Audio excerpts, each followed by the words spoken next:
تو 15 شعبان کو اپنے مرحومین کے لیے ایصال ثواب کرنا، ان کے لیے دعائے مغفرت کرنا یہ مستحب ہے، لیکن ان پر چادریں چڑھانا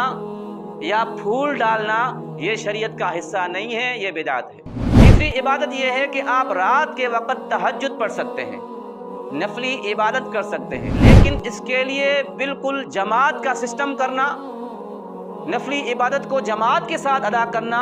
یہ شریعت میں ثابت نہیں ہے۔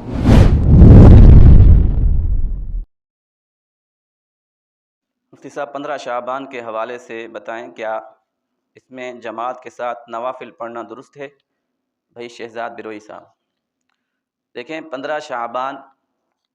شب برات جسے کہتے ہیں، اس رات کی فضیلت صحابہ سے ثابت ہے، اور اس رات کے اندر 3 عبادتیں کرنا مستحب ہے، فرض واجب نہیں ہے، مستحب ہے۔ وہ کون سی 3 عبادتیں ہیں؟ پہلی یہ ہے کہ آپ اس رات کے اندر اپنے مرحومین کے لیے ایصال ثواب کر سکتے ہیں، ان کے لیے دعائے مغفرت کر سکتے ہیں، مستحب ہے۔ آپ قبرستان جائیں، کیونکہ اس رات کو حضرت امی عائشہ کی روایت ہے کہ نبی علیہ الصلاۃ والسلام کو میں نے دیکھا وہ بستر پر نہیں تھے، میں نے ان کو تلاش کیا، پھر جا کر دیکھا کہ وہ قریب میں قبرستان پر گئے ہوئے تھے، اور وہاں پر نبی علیہ الصلاۃ والسلام مرحومین کے لیے دعا فرما رہے تھے۔ تو 15 شعبان کو اپنے مرحومین کے لیے ایصال ثواب کرنا، ان کے لیے دعائے مغفرت کرنا یہ مستحب ہے،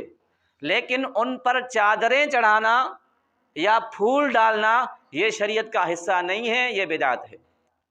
ہر چیز کو حد تک کرنا چاہیے، حد سے نہیں بڑھنا چاہیے۔ دوسرا عمل کیا ہے کہ اس رات کو آپ نفلی روزہ بھی رکھ سکتے ہیں، کیونکہ نبی علیہ الصلاۃ والسلام کی عادت مبارک تھی کہ مہینے کے اندر جو درمیانی ایام ہوتے تھے، جیسے کہ 15 ہے، 16 ہے، تو اس درمیانی ایام میں نبی علیہ الصلاۃ والسلام نفلی روزہ رکھا کرتے تھے، آپ نفلی روزہ بھی اس دن رکھ سکتے ہیں۔ تیسری عبادت یہ ہے کہ آپ رات کے وقت تہجد پڑھ سکتے ہیں، نفلی عبادت کر سکتے ہیں، لیکن نفلی عبادت کا اصول یہ ہے کہ یہ انفرادی کی جاتی ہے، آپ تنہائی میں اکیلے اکیلے 2 رکعت کر کے آپ نفلی عبادت کر سکتے ہیں، لیکن اس کے لیے بالکل جماعت کا سسٹم کرنا، نفلی عبادت کو جماعت کے ساتھ ادا کرنا یہ شریعت میں ثابت نہیں ہے۔ آپ عبادت کریں، نفل نماز پڑھیں، لیکن علیحدہ علیحدہ انفرادی طور پر، اجتماعی جماعت نہ کریں۔